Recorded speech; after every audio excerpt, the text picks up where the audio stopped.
Ang mabuting balita ng Panginoon ayon kay San Lucas.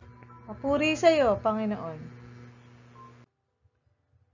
Noong panahong iyon, sinabi ni Jesus sa kanyang mga alagad, may isang mayaman na may isang katiwala.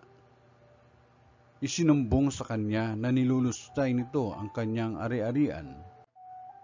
Kaya't ipinatawag niya at tinanong, ano ba itong naririnig ko tungkol sa inyo? Isulit mo sa akin ng buo ang pangangasiwa mo sa aking ari-arian, pagkat mula ngayon ay hindi na ikaw ang katiwala ko. Nawika ng katiwala sa sarili, aalisin na ako ng aking Panginoon sa pangangasiwa. Ano ang gagawin ko?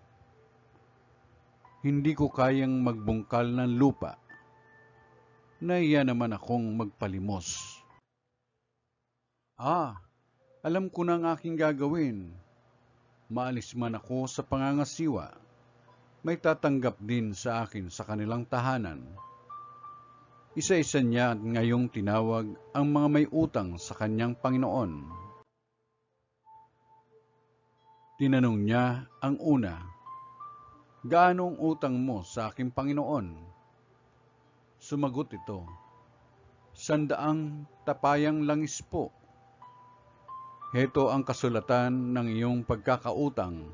Dali, maupo ka't gawin mong 50, sabi ng katiwala.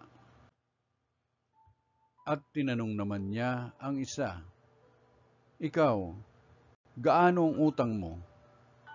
Sumagot ito, 100 kabang trigo po. Heto ang kasulatan ng iyong pagkakautang, wika niya. Isulat mo 80.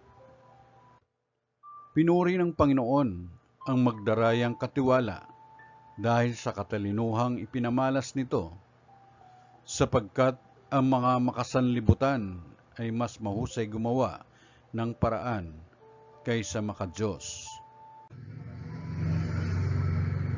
Ang mabuting balita ng Panginoon. Pinupuri ka namin, Panginoong Jesucristo.